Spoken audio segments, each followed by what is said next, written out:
जय श्री कृष्ण। राधे राधे। बोलो शंकर पार्वतीनी जय। मित्रों, आज આપણે 16 સોમવારની વાર્તા કરીશું। જો તમે ચેનલ પર નવા હોય તો આ ચેનલને સબસ્ક્રાઈબ કરી દેજો, જેથી તમને આવનારા આગલા વિડીયોની માહિતી આવી રીતે મળતી રહે। બોલો ભોળાનાથની જય, પાર્વતી માતાની જય। 16 સોમવારની વ્રતની વિધિ। શ્રાવણ માસના દર સોમવારે શિવજીના મંદિરે જઈ ભાવપૂર્વક અને શ્રદ્ધાપૂર્વક શંકર પાર્વતીની પૂજા કરવી। તે દિવસે એકટાણું કરી વ્રતની પાવન પવિત્ર કથા સાંભળવી। મિત્રો, હવે આપણે 16 સોમવારની વાર્તા કરીશું। કૈલાશ પર્વત પર શંકર પાર્વતી બેઠા બેઠા સોગઠાબાજી રમે છે। રમત જામી છે, પણ કોઈ હારતું નથી, કોઈ જીતતું નથી। એટલામાં તપોધન નામનો એક બ્રાહ્મણ ફરતો ફરતો ત્યાં આવ્યો। એને જોઈને શિવજી કહેવા લાગ્યા કે હે બ્રાહ્મણ, તું જ કહે કોની હાર થઈ અને કોની જીત થઈ। ખોટું બોલીશ તો તારું બ્રહ્મત્વ લજવાશે। એટલું કહીને શિવજીએ પાસા નાખ્યા। ત્યારે શિવજીના કોપથી અતિશય ડરી ગયેલો બ્રાહ્મણ બોલ્યો કે શિવજી જીત્યા અને પાર્વતીજી હાર્યા। બીજી વાર પાર્વતીએ પાસા નાખ્યા ત્યારે પણ બ્રાહ્મણ એમ જ બોલ્યો। હવે શિવજીનો વારો આવ્યો। શિવજીએ પાસા નાખ્યા ત્યારે પણ બ્રાહ્મણ બોલ્યો કે શિવજી જીત્યા, પાર્વતીજી હાર્યા। 3 વાર બ્રાહ્મણને ખોટું બોલતો જોઈ પાર્વતીજીના ક્રોધનો પાર ન રહ્યો। એમણે બ્રાહ્મણને શ્રાપ આપ્યો કે જા, તારા અંગે અંગે રક્તપીતીઓ કોડ ફૂટી નીકળશે। શ્રાપ આપતા જ બ્રાહ્મણના શરીરે કોડ નીકળવા લાગ્યો, પરું વહેવા લાગ્યું। બ્રાહ્મણ તો પોતાના ભાગ્ય પર આંસુ સારતો કૈલાશ પરથી નીચે ઉતર્યો। રસ્તામાં એક ગાય મળી। ગાયને વાચા ફૂટતા પૂછ્યું કે હે બ્રહ્મદેવ, ક્યાં જાઓ છો? બ્રાહ્મણ બોલ્યો કે પાર્વતીજીએ મને શ્રાપ આપ્યો છે, એના નિવારણ માટે જાઉં છું।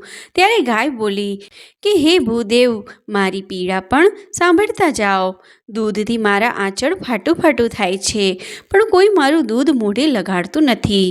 વાછરડા લવારા ધાવતા નથી।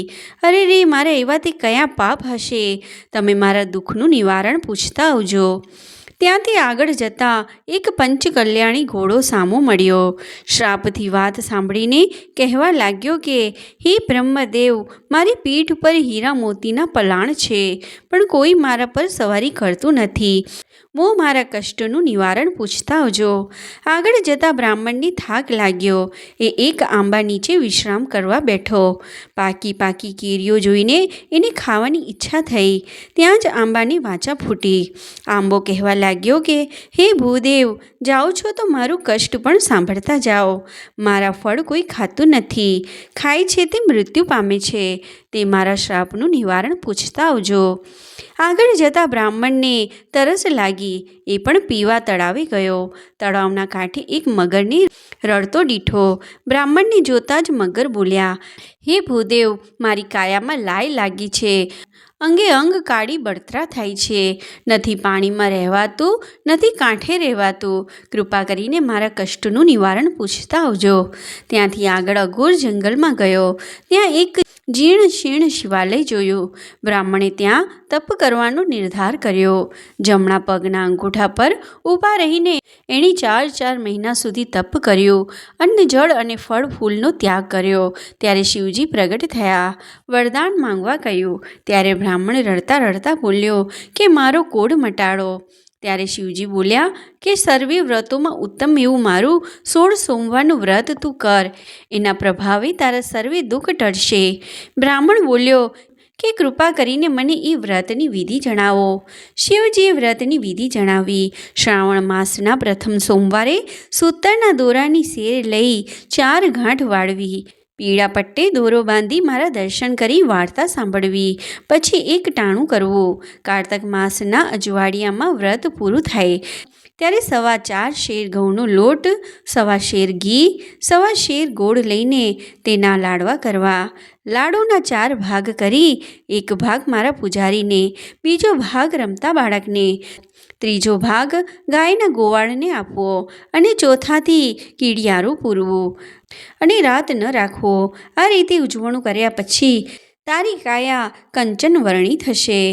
કશાશ્રુ સારતા બ્રાહ્મણ ગદગદ કંઠે ગાય, ઘોડો, આંબો અને મગરને યાદ કરી એમના કષ્ટનું નિવારણ પૂછ્યું. ત્યારે શિવજી બોલ્યા, હે તપોધન, આ ગાયનો આગલો ભવ એક સ્ત્રીનો હતો. એણે ધાવતા બાળક તરછોડ્યા. એ પાપના પ્રભાવે આ જન્મે કોઈ તેનું દૂધ પીતું નથી. તું એને દોહીને એ દૂધ મારા લિંગ પર ચડાવજે.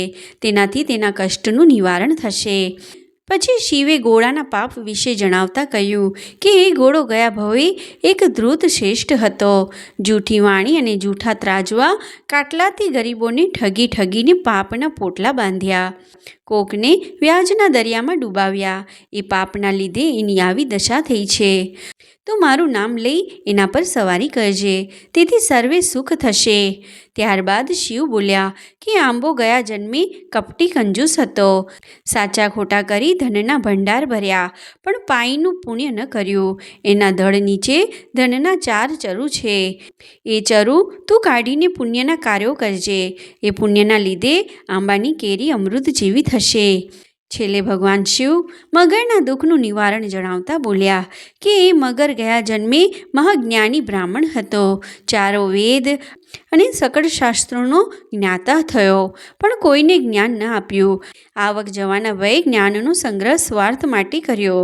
એ જ્ઞાન આ જન્મે એને રૂએ કાઢી બળતરા કરે છે.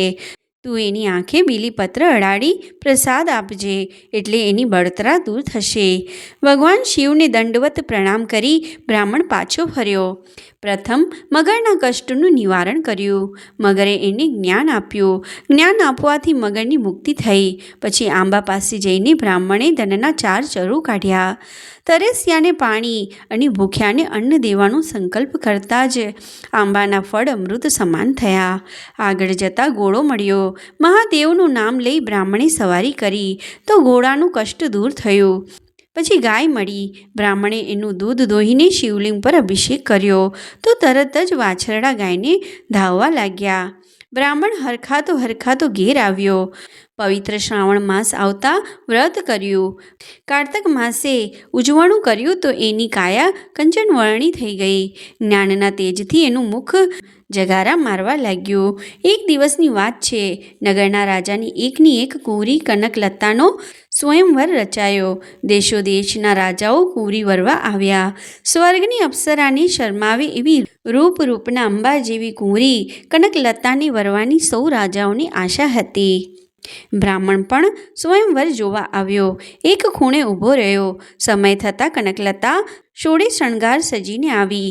એની સાથે એકથી એક એવી દાસીઓ હતી. આગળ હાથણી કળશ લઈને ચાલતી હતી. સિંહાસનો પર બિરાજેલા રાજકુંવરો અને રાજાઓ પાસે થઈને હાથણી આગળ ચાલીને ખૂણામાં ઊભેલા તપોધન બ્રાહ્મણ પાસે જઈને એના પર કળશ ઢોળ્યો. આ જોઈ રાજાઓ ત્રાળો પાડવા લાગ્યા કે મૂર્ખ હાથણીએ ભૂલ કરી છે. એટલામાં હાથણીને વાચા ફૂટી. એ બધા સાંભળે એવા બુલંદ અવાજે બોલી કે કુંવરી માટે આ વર જ યોગ્ય છે. રાજાએ ધામધૂમથી કુંવરીને તપોધન સાથે પરણાવી. હીરા માણેકની પહેરામણી કરી. હાથી ઘોડાના રથ દીધા. બ્રાહ્મણ સમજી ગયો કે કહો ના કહો આ 16 સોમવારના વ્રતનો જ આ પ્રભાવ છે. રૂપાળી કુંવરી સાથે બ્રાહ્મણ તો સુખે મહેલમાં રહેવા લાગ્યો. રાજાને કોઈ પુત્ર ન હોવાથી રાજગાદી પણ એને જ મળી. એવામાં પવિત્ર શ્રાવણ માસ આવ્યો. બ્રાહ્મણે નિયમ પ્રમાણે 16 સોમવારનું વ્રત કર્યું. વ્રત પૂર્ણ થયે ઉજવણાની તૈયારી કરી અને રાણી કનકલતાની ઉજવણાની બધી વિધિ વિગતે સમજાવી. રાણીએ વિચાર કર્યો કે એકલા લાડુ તે કાંઈ ભાવતા હશે. એણે તો ભાતના ભોજન બનાવ્યા.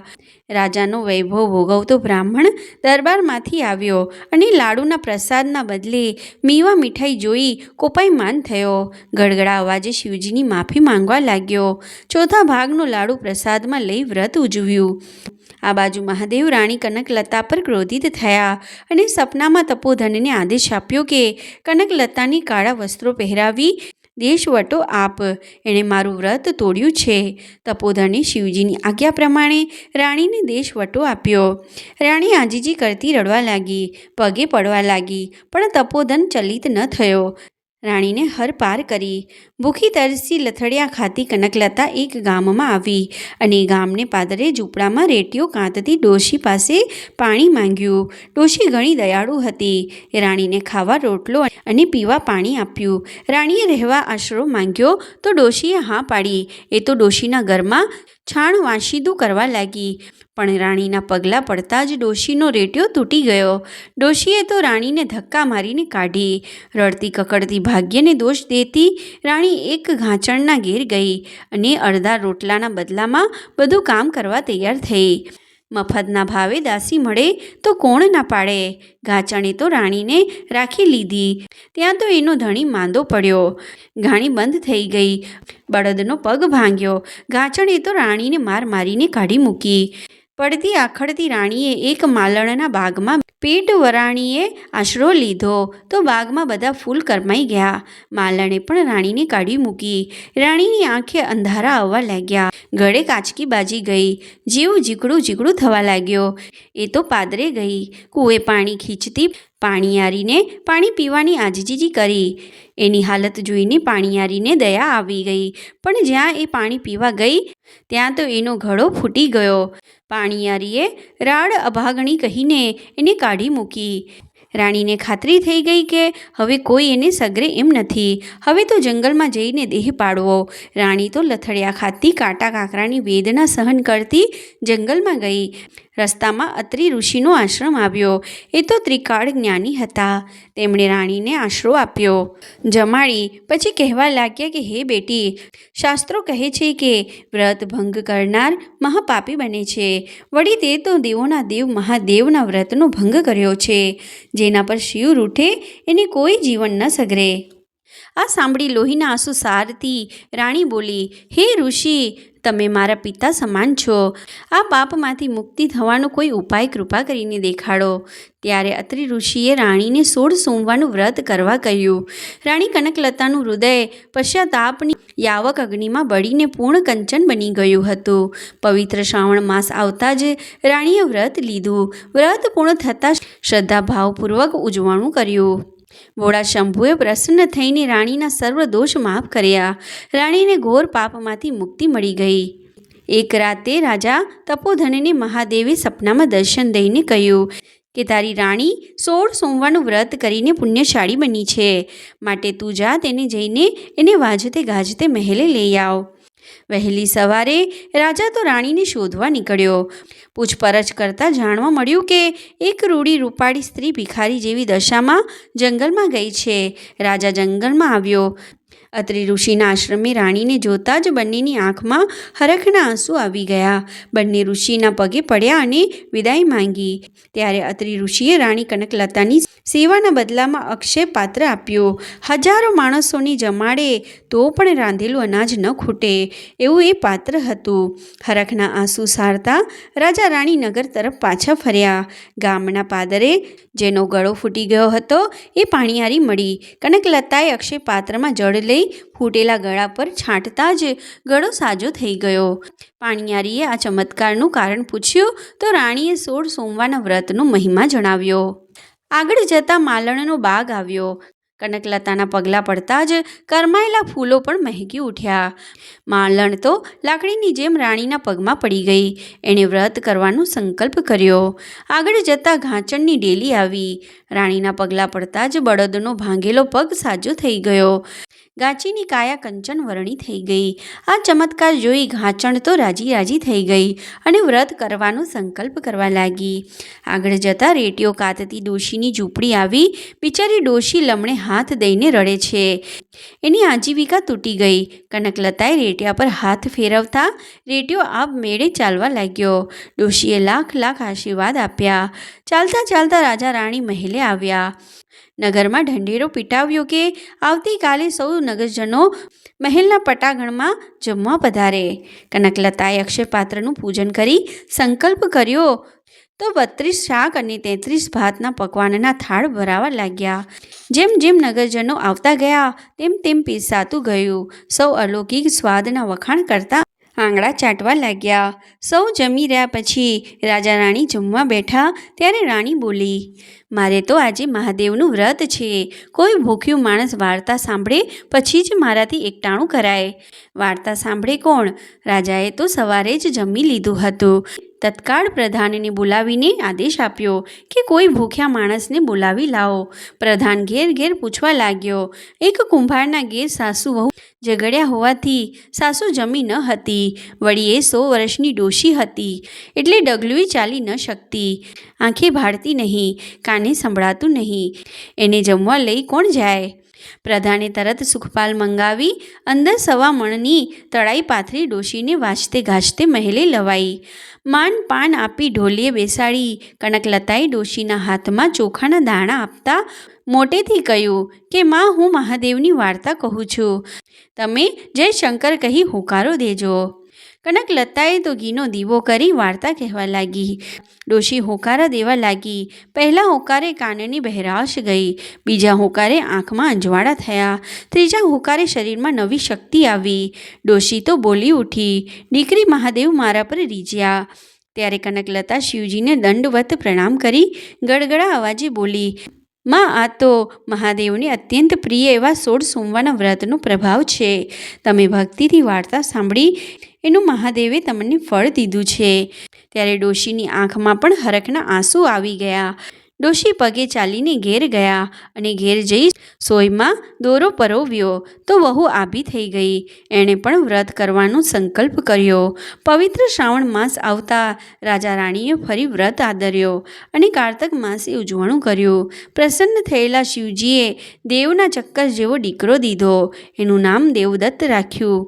એ પણ મા બાપ જેવો ધર્મિષ્ઠ અને પ્રજાપાલક થયો. દેવદત્ત યુવાન થયો ત્યારે રાજા રાણી એની રાજગાદી સોંપી ગંગા કિનારે ચાલ્યા ગયા અને શિવલિંગની સ્થાપના કરી જીવનના અંત સુધી શિવની ભક્તિ કરતા રહ્યા. અંતકાળે વિમાનમાં બેસી વૈકુંઠ ગયા. હે મહાદેવ, તમે જેવા તપોધન અને કનકલતાને ફળ્યા એવા વ્રત કરનાર, વાર્તા વાંચનાર, વાર્તા સાંભળનારને સૌને ફળજો.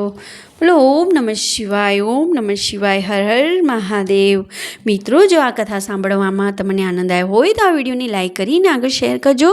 ને ચેનલ પર નવા હોય તો આ ચેનલને સબસ્ક્રાઈબ કરી દેજો, જેથી તમને આવનારી કથાઓની માહિતી આવી રીતે મળતી રહે. જય શ્રી કૃષ્ણ. રાધે રાધે.